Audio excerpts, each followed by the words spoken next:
হরে কৃষ্ণা। তো গীতার গুড় রহস্য কথা পর্বে আপনাদের সকলকে স্বাগতম। আমরা ধারাবাহিক এই গীতার গুড় রহস্য কথা শুনে আসছি। আমরা পূর্বে শুনেছি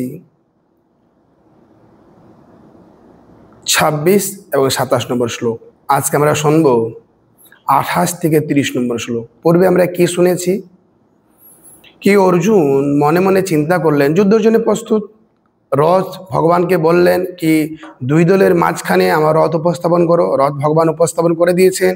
ভগবান বলে দিয়েছেন কি দেখো সমস্ত কুরুবংশকে দেখো, কারণ সকালে কুরুবংশের ছিলেন।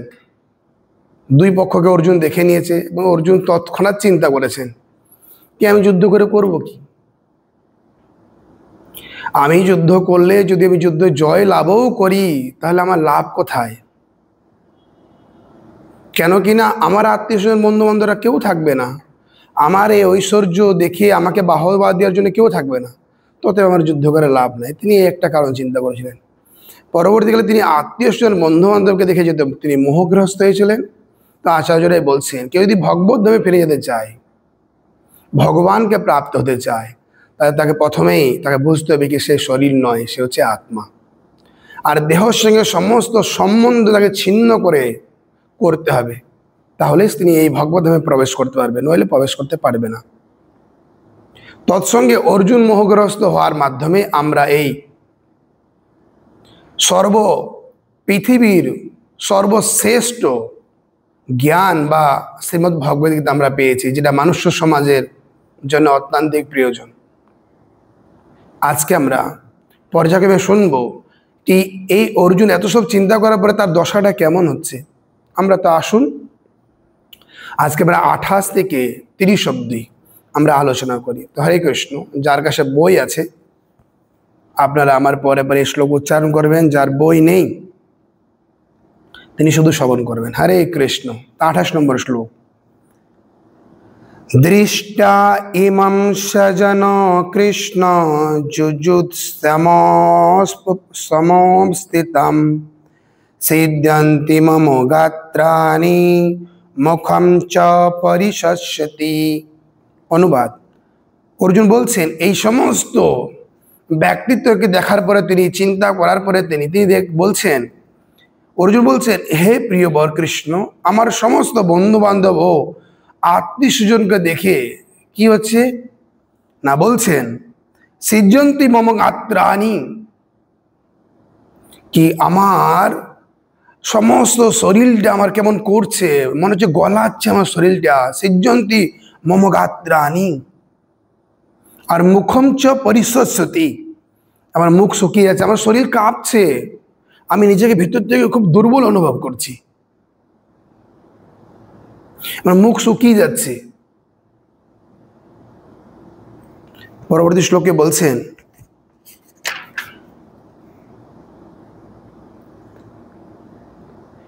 বেপথুহ চ শরীরে মে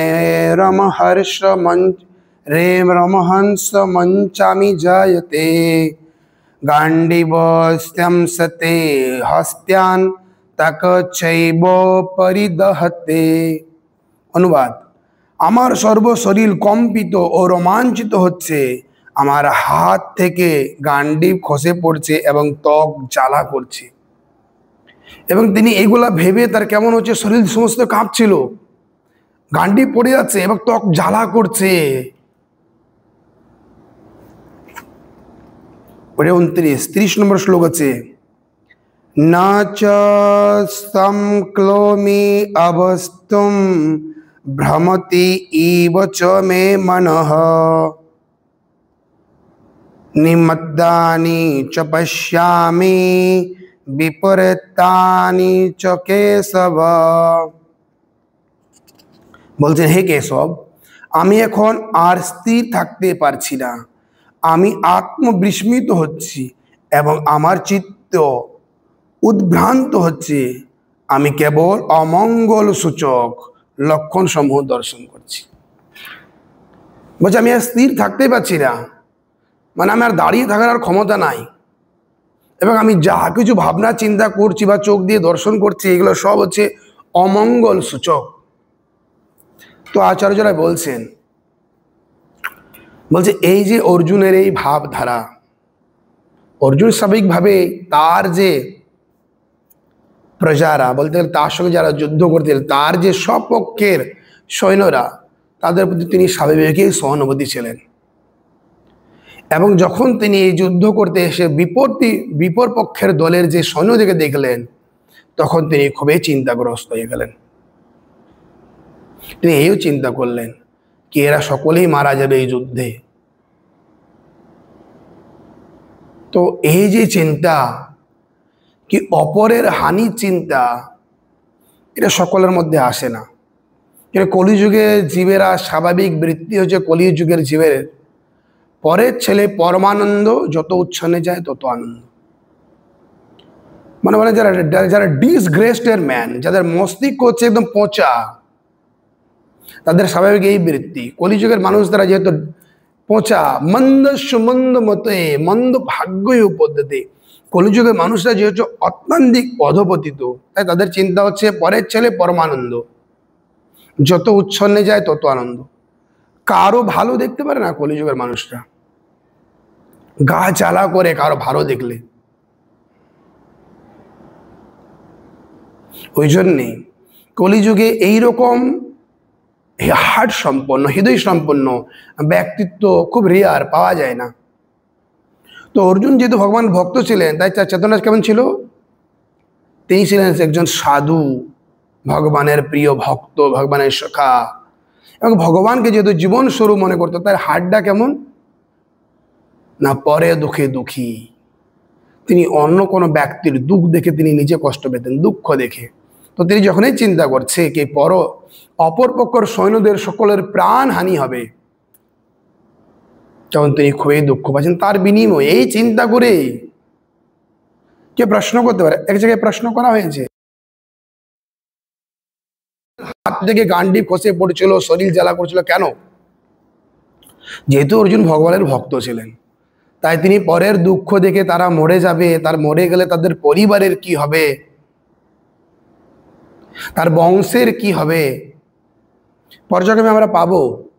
এই পর্যায়ক্রমে অর্জুন আস্তে আস্তে বর্ণনা দিবে কি যদি এরা মরে যায় তাদের কি হবে। এখন থেকে তিনি ভাবছে, যেহেতু তিনি ছিলেন ভগবানের ভক্ত, তাই তার ভাবটা কেমন, পরে দুঃখে দুঃখী এবং পর সুখী সুখী। যেহেতু ভগবানের তিনি শুদ্ধ ভক্ত, বলছেন আচার্যরা কি যারা ভগবানের ভক্ত হয়, শিল প্রভুপাদ বলছেন এটা, এই 28 নম্বরের তাৎপর্য শিল প্রভুপাদ বলছেন, যারা ভগবানের ভক্ত হয়, প্রকৃত ভাগবত ভক্তের মধ্যে সমস্ত সদ্গুলা বিদ্যমান, সদ্গুণগুলা বিদ্যমান। যারা ভগবত ভক্ত হয় তাদের সমস্ত সদ্গুণ শরীরে বিদ্যমান থাকে। তো এটা হচ্ছে একটা মহান সদ্গুণ, কি পর দুঃখে দুঃখী। তো অর্জুন চিন্তা করছে এরা মরে গেলে এদের কি হবে।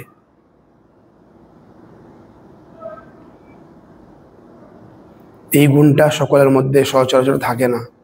এই শ্লোকে শিল প্রভুপাদ তাৎপর্য বলছেন এই জায়গায়।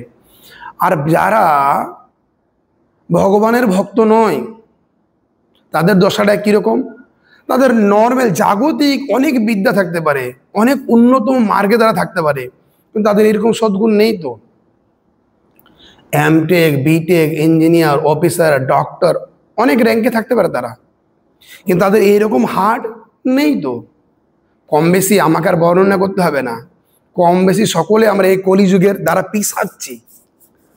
তাই আমাদের কম বেশি সকলে উপলব্ধি আছে কি আজকালের ডাক্তাররা কেমন, আজকালের পুলিশরা কেমন, আজকালের বড় বড় অফিসাররা কেমন, বড় বড় র্যাঙ্কে রয়েছে, তারা কীরকম মানসিকতা সম্পন্ন, কীরকম ক্যাটাগরি, এগুলো নতুন করে আমাদের বর্ণনা করতে হবে না। আমরা সকলেই জানি এখন আমাদের দেশ কেমন চলছে, যে যে রাজ্য রয়েছে সেই রাজ্যের পরিস্থিতি কীরকম। আমরা পড়াশোনা করছি, স্কুল কলেজ ইউনিভার্সিটিতে টিউশনে যাচ্ছি, তাদের মানসিকতা কীরকম, আমাদের শিক্ষকদের মানসিকতা কীরকম, কম বেশি আমরা সকলেই জানি। শিল প্রভুপাদ বলছেন, ভাগবতের একটা শ্লোক দিয়ে বলছেন, যস্যস্তি ভগবত ভক্তির অকিঞ্চনা। কেউ যদি ভগবানের ভক্ত হয়, সর্বসতে সমাসতে সুরা, সমস্ত দিব্য গুণ, দেবতাদের যে গুণ, সমস্ত দিব্যগুণ সে ব্যক্তির হৃদয়ে থাকে এবং তার বিনিময়ে তার মানসিকতা এরকম হয়, পরে দুঃখে দুঃখী। বিপরীত হরাব অভক্তশ্চ, যারা ভগবানকে মানে না, ভগবানের কথা মতো জীবনযাপন করে না, ভগবানের কথা মতো জীবনযাপন করে না মিস ভগবদ গীতা পড়ে না, ভাগবতম পড়ে না এবং তার সিদ্ধান্ত তার জীবনে প্রয়োগ করে তার সময়কে অতিবাহিত করে না। সেই ব্যক্তিরা কিরকম? হারাবা ভক্তশ্চ কুতুম হাত গুণাত, কোথায় তার এরকম দৈব গুণ, তার কোথায়? বলছেন তিনি ভালো র্যাঙ্কে থাকতে পারেন, জড়জাগতিক বিদ্যায় তিনি পারদর্শী হতে পারেন, বড় র্যাঙ্ক লাভ করতে পারেন, কিন্তু এইরকম হার্ট কোথায় তার? পর দুঃখে দুঃখী কয় সে? কোনো মানুষকে ভগবানের সঙ্গে সম্বন্ধ স্থাপন করে দিয়া বা এই মর্তলোক থেকে উত্তীর্ণ করে ওই জগতে পৌঁছে দিয়া, যে জগৎটা আছে না তদ ভাসিত সূর্য না শশাঙ্ক না পাবক তদ গতা নির্বর্তন্তে তদ ধাম পরম মম, এরকম সুহিত কোথায়?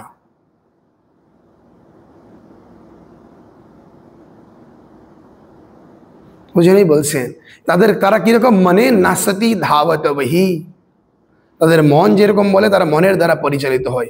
অর্জুন যেহেতু ভগবানের ভক্ত ছিলেন, তাই তার চেতনাটা হচ্ছে এরকম, তিনি চিন্তা করছেন বর্তমান কি তারা মারা যাবে, তাদের প্রাণ হত্যা হবে। তারপরে তিনি চিন্তা করছেন ভবিষ্যৎ, তার প্রাণ হত্যা হয়ে গেলে তার ছেলে মেয়ের কি হবে, তার স্ত্রীর কি হবে, তার মা বাবার কি হবে, এবং তার বংশ, তার বংশের যারা ছিল তার পূর্বজরা, তাদের কি হবে। আমরা পর্যায়ে শুনবো লুপ্ত পিণ্ডোদক ক্রিয়া। এটা কেন হবে আমি এখন বলে দিলে আপনারা আগে মজা পাবেন না। এগুলো শোনার জন্য আপনাদেরকে নিয়মিত এই গীতার গূঢ় রহস্য কথা শ্রবণ করতে হবে। অর্জুন যেহেতু ভগবানের ভক্ত ছিলেন, তাই তার হার্টটা হচ্ছে এরকম। তার শরীর শুধু শুধু কাঁপছিল না, কিন্তু বলছেন এই শরীর কম্পন হওয়ার দুটো কারণ।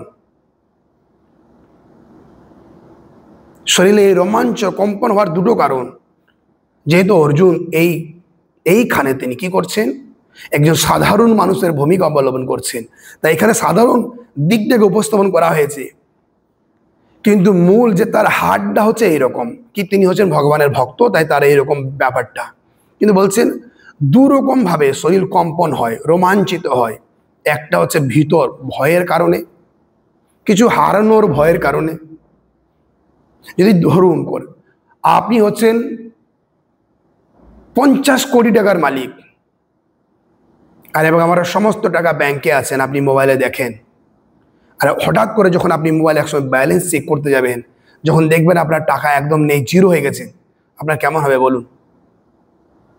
মাথার চুল আপনার দাঁড়িয়ে যাবে, গায়ের লোম দাঁড়িয়ে যাবে, চোখ ঠরো হয়ে যাবে, কানে কিছু শুনতে পাবেন না, মুখ দিয়ে শব্দ বেরোবে না, শরীর থরথর করে কাঁপতে শুরু করবে এবং আপনি স্থির দাঁড়িয়ে থাকতে পারেন, পড়ে যাবেন। এটা কোথার দিকে আসছে? না এই যে আপনার আতঙ্ক, ভয় যে আপনার এই টাকা হারিয়ে গেছে, এখন এই টাকাটা কি করে ফিরিয়ে আনা যায়, এই টাকা না এলে আপনার কি হবে, এই যে কত কষ্ট করে কত পরিশ্রম করে এই টাকাগুলোকে আপনি জড়ো করেছিলেন সেটা এখন নেই, সেটা ভাবনা করে আপনি ভীত হয়ে যাচ্ছেন। ইউথদের জন্যে, কোনো ইউথ যদি কোনো ছেলে হোক বা কোনো মেয়ে হোক এক অপরকে ভালোবাসে, সুন্দরী মেয়েকে কোনো যদি পুরুষ ভালোবাসে, সেই সুন্দরী মেয়ে হঠাৎ করে তাকে বলে দিল কি না এতদিন আমি তোমার সঙ্গে ছিলাম, এখন আমি অনুভব করছি কি তোমার সঙ্গে আমি আমার জীবনটা আর কাটাতে পারবো না, তো আমি আর তোমার সঙ্গে সম্বন্ধ রাখতে চাই না, তো সেই ছেলের দশা কি হবে? সেই ছেলেটা তার প্রতি অত্যন্ত আসক্ত ছিল, সুন্দরী সে মেয়েটা, তো তার জীবন থেকে একজন সুন্দরী চলে যাচ্ছে, সেই চিন্তা করে তার দশা কেমন হবে? শরীর কাঁপতে শুরু করবে, তার বুদ্ধি আর কাজ করবে না, মুখ দিয়ে শব্দ বেরোবে না, গলা শুকিয়ে যাবে, হার্ট ব্লক হয়ে যাবে। অনেকজন তো সুসাইড করে নেয়, অনেকজন বলছে হার্ট অ্যাটাক হয়ে যায়, এগুলো ভয়ের কারণ। তো বলছেন এই শরীর রোমাঞ্চিত, কম্পন, মুখ শুকিয়ে যাওয়ার কারণ হচ্ছে একটা ভয়, আর একটা হচ্ছে দিব্য অনুভূতির প্রভাবে, যেগুলো চৈতন্য মহাপ্রভু হয়েছিল, যেগুলো ভগবানের পার্শ্বদ্য হয়। চৈতন্য মহাপ্রভু যখন দীক্ষা গ্রহণ করে এলেন তার গুরুদেব ঈশ্বরপুরীবাদের কাছ থেকে, তখন তিনি কৃষ্ণকে সাক্ষাৎ অনুভব করছিলেন। তখন তার যে অনুভূতি, তখন তিনি হা কৃষ্ণ কথা কৃষ্ণ বলে তিনি নৃত্য করছিলেন, তিনি কান্না করছিলেন, কোথায় কোথায় কোথায় কোথায় কৃষ্ণ, হা কৃষ্ণ, কোথায় গেলে কৃষ্ণকে পাবো। দিব্য অনুভূতি। তিনি মূর্ছিত হয়ে পড়ে যাচ্ছিলেন, তার কোনো বাহ্যিক চেতনা থাকছিল না। আবার যখন তার জ্ঞান ফিরছিলেন তখন আবার সেই একই দশা, কোথায় কৃষ্ণ, হা কৃষ্ণ, কোথায় গেলে পাবো। লোককে ধরে নাড়া দিয়ে বলছিল, কোথায় আমার কৃষ্ণ, কোথায় গেলে আমি কৃষ্ণকে পাবো।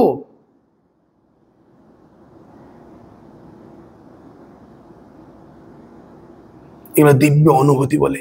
এই দিব্য অনুভূতির বিনিময়ে এরকম হয়, বাহ্য চেতনা থাকে না, শরীরে কম্পিত হয়ে যায়, স্থির থাকতে পারে না, মূর্ছিত হয়ে পড়ে যায়। তো অর্জুন এটা যেহেতু তিনি সাধারণ মানুষের ভূমিকা অবলম্বন করছিলেন, তার হার্ট ভিতর থেকে তিনি এ অনুভব করছিলেন দিব্য চেতনা নিয়ে কি তার পরদুঃখে দুঃখী, কিন্তু তিনি সাধারণ মানুষকে দেখাচ্ছেন কি সাধারণ মানুষ যখন এরকম কিছু হারানোর ব্যাপার তার জীবনে আসে তখন তার দশাটা কেমন হয়। তিনি অর্জুনের এটা ভয়ের একটা প্রকাশ ছিল। তিনি দেখাচ্ছেন মানুষকে কি যদি আপনি এইরকম দেহ জ্ঞানে অধিষ্ঠিত হন, নিজেকে দেহ মনে করেন এবং দেহর সঙ্গে সমস্ত সম্পর্কযুক্ত আপনি যাকে আপনার আত্মীয় স্বজন বন্ধু বান্ধব আপনার বলে মনে করেন, তাহলে আপনার জীবনে এইরকম আসবে যখন এগুলা নর্মালি এই জগতে সব হারাবে। তো ভগবান বানিয়েছে আশাতম দুঃখালয়, তাই এগুলো হারাবে। আর হারানোর বিনিময়ে আপনার এরকম অনুভূতি হবে। তখন এই অবস্থায় মানুষরা সুসাইড করে নেয়। তাই বোঝাতে চাইছে অর্জুন কে এই আপনারা দেহ আত্মা বুদ্ধির দিকে উত্তীর্ণ হয়ে পর্যায়ক্রমে আপনারা পাবেন যখন আপনারা দ্বিতীয় অধ্যায়ে যাবেন। এখন অর্জুন পর্যায়ক্রমে এরপরে বর্ণনা করবেন কি তারা মারা গেলে তাদের স্থিতি কীরকম হবে, দেশের পরিস্থিতি কেমন হবে, সমাজের পরিস্থিতি কেমন হবে, কোন মানুষ কোন ক্যাটাগরির মানুষরা কিভাবে তিনি অপব্যবহার করবেন, এগুলা পর্যায়ক্রমে পাবেন। দ্বিতীয় অধ্যায়ে যখন পৌঁছাবেন তখন অর্জুন বলবেন এই যেরকম আত্মজ্ঞানে অধিষ্ঠিত যদি আপনি সারা জীবনযাপন করেন তাহলে আপনার পরিস্থিতিটা কেমন হবে। আপনি এমন বৃষ্টিবিদ্ধ হবেন আপনার এইটুকু জ্ঞান থাকবে না, কম বেশি আপনারা আমি এখন হালকা একটা আভাস দিচ্ছি, বুঝতে পারবেন কি হ্যাঁ কলিযুগের মানুষের স্বাভাবিক একটা দশা।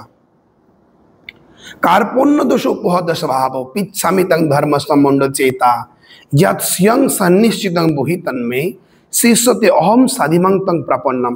এই শ্লোকটা বলবে অর্জুন এবং ভগবান প্রতি উত্তরে বলবেন। অর্জুন বলছেন কি আমি নিজেকে দেহ মনে করছি, তার বিনিময়ে কি হচ্ছে কার্পণ্য দোষ উপদেশ পিচ্ছামি তং ধর্ম সম্বন্ধ চেতা, মানে আমি কেমন বিমূঢ় হয়েছি, কেমন আমি মূর্খ হয়েছি না আমার এইটুকু জ্ঞান নাই কি করলে আমার ভালো হবে আর কি করলে আমার খারাপ হবে। এখন আপনারা বিবেক বিবেচনা করে দেখুন তো এই কলিযুগের মানুষের এই জ্ঞানটা আছে কি করলে তার ভালো হবে, কি করলে তার খারাপ হবে, এইটুকু জ্ঞান নেই। অতএব তিনি 24 ঘন্টা অতিবাহিত করছেন না জেনে। কারণ কলিযুগের মানুষের দৃষ্টিভঙ্গি আপনাকে বলে দিই, আপনি বলতে পারেন হ্যাঁ আমার জ্ঞান আছে তো, কি করলে আমার ভালো হবে, আমার জ্ঞান আছে তো, আমার জ্ঞান হচ্ছে আমার ভালো হবে এই সংসারে যদি আমাকে সুখ শান্তি আনন্দে থাকতে হয় তাহলে বড় অট্টালিকা বানাতে হবে এবং এত টাকা জড়ো করে রাখতে হবে যে খাবার আমাদের কোনোদিন অভাব না হয় এবং আমাদের রোগ জ্বালা হয়ে গেলে আমরা এই শরীরটাকে সুন্দর করে সারিয়ে দেবো, আবার আমরা যেভাবে থাকবো এবং বংশবৃদ্ধি করব। এইটাই তো ভালো থাকার একটা লক্ষণ। এই জন্য ভগবান বলছেন যস্যস্তে ভগবত ভক্তির অকিঞ্চনা হরাব ভক্তস্য কুত মহাৎগুণাৎ। যেহেতু হরির ভক্ত নয়, গীতা ভাগবত পড়েনি, তাই তাদের দৃষ্টিভঙ্গিতে এইটা হচ্ছে ভালো, ভাবনা করা ভালো,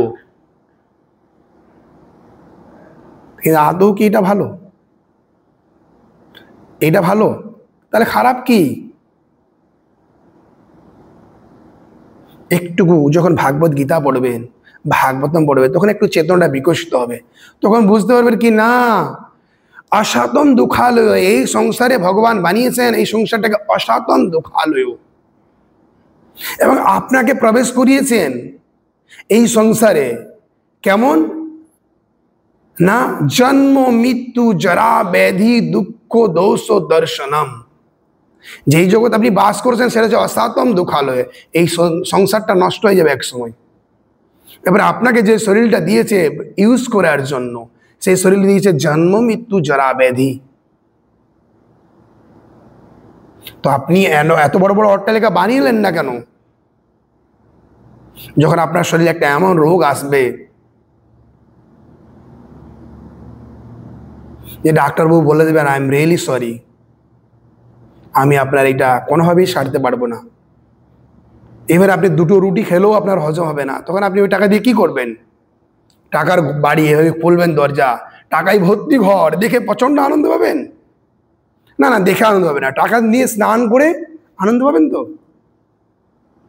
বা চোখের সামনে দেখবেন আপনার বাচ্চার অ্যাক্সিডেন্ট হয়ে গেছে বা আপনার বাচ্চা পাগল হয়ে গেছে, সেটা দেখে আপনি আনন্দ পাবেন তো। আপনি অনেক টাকার মালিক, কিন্তু আপনার বড় অট্টালিকা আছে, অনেক টাকা পয়সা আছে, আপনি রোগ হয়ে গেলে সারিয়ে দিচ্ছেন এবং মৈথুন করে অনেক বংশবৃদ্ধি করেছেন, কিন্তু চোখের সামনে দেখছেন আপনার স্ত্রী অবৈধ কার্যকলাপ করছে, আপনার মেয়ের একটা এমন রোগ হয়েছে, বা আপনার মেয়ে আপনার মতো নেই, আপনার ছেলে আপনার মতো নেই, সমাজ আপনার সঙ্গে মিত্রতা না করে শত্রুতা করছে, আপনি কেমন থাকবেন? ভালো তো?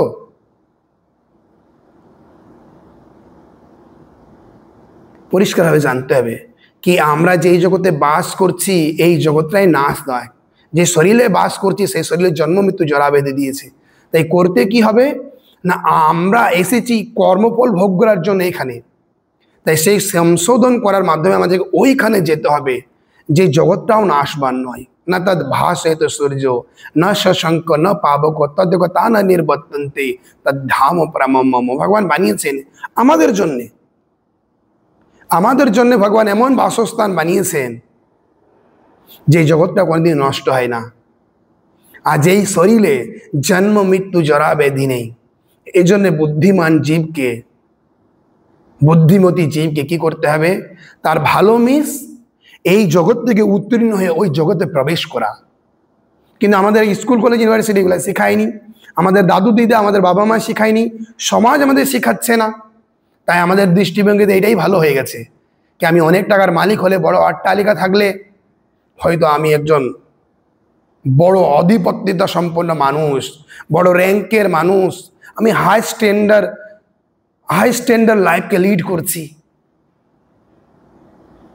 কিন্তু একটু চিন্তা করেছেন, আপনি যতই হাই স্ট্যান্ডার্ড লাইফ লিড করুন না কোনো, এই সমস্ত আপনাকে ফেলে দিয়ে যেতে হবে। আজকে আপনি সুন্দর একটা মানুষ রূপ ধারণ করেছেন, কালকে মৃত্যুর পরে আপনাকে একটা কুকুর শরীর প্রাপ্ত হতে পারে, একটা শুকরের শরীর প্রাপ্ত হতে পারে, একটা পিঁপড়ের শরীর প্রাপ্ত হতে পারে। কিন্তু আপনারা এগুলো কেন মানবেন, কেন শুনবেন এগুলো? কেন আপনাদের দৃষ্টিভঙ্গিতে তো কুতহ পুনরাগমন। আপনারা তো মনে করেন মৃত্যুর উপরে আর আমরা নেই, তাহলে আপনাদের মাথাতে এই চিন্তা আসবেন কেন? যেহেতু গীতা ভাগবত পড়েননি, তাই জানেন না। আর আপনি আমাকে এখন বলে দেখুন, যদি আপনি অত বুদ্ধিমান হন, পড়াশোনা করতে এমটেক বিটেকে জেগে গেছেন, যদি আপনি মনে করছেন মৃত্যুর পর আর নেই, তাহলে কুকুর বিড়াল গরু গাধার মতো এত পরিশ্রম করার কি আছে? লাইফটা এনজয় করুন না। সেই এনজয় না করে 24 ঘন্টা ঘষলাচ্ছে খাওয়ার জন্য, দুটো খাওয়ার জন্য, মৈথুন সুখ আস্বাদন করার জন্য 24 ঘন্টা কুকুর বিড়াল গরু গাধার মতো জীবনযাপন করছেন কেন? যদি মনে করছেন মরেই যাবেন, তো এত ধন সম্পদ জড়ো করা আর এত বড় বড় অট্টালিকা বানানোর, এত ব্যাংক ব্যালেন্স করার কি দরকার? এটা কি বুদ্ধিমানের লক্ষণ? বিচার করুন, চৈতন্যের দয়া করহ বিচার, বিচার করিলে পাবে চিত্তে চমৎকার। বিচার করতে হবে। আপনি মানুষ, পাগলে কি নাই বলে ছাগলে কি না খায়, আপনি ওরকম নয় তো। আপনাকে বলা হয়েছে দুর্লভ মানুষ জন্ম। আপনার এই জীবনটাই, মানুষের শরীরটা হচ্ছে অনেক অন্যতম।